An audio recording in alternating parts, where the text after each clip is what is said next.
Good morning mga guys! Magandang buhay at maulang umaga na naman. Samahan nyo na naman ako para sa ating menu for the day.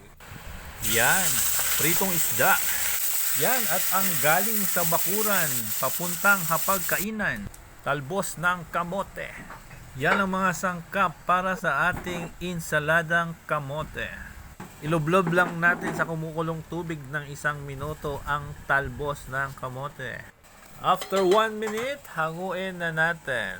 Habang pinapalamig natin ang talbos ng kamote, gawa muna tayo ng sauce. 1/4 cup na suka, 2 butil na bawang, 1 kutsaritang patis at 1 kutsaritang canola oil, at kalahating kutsaritang asukal.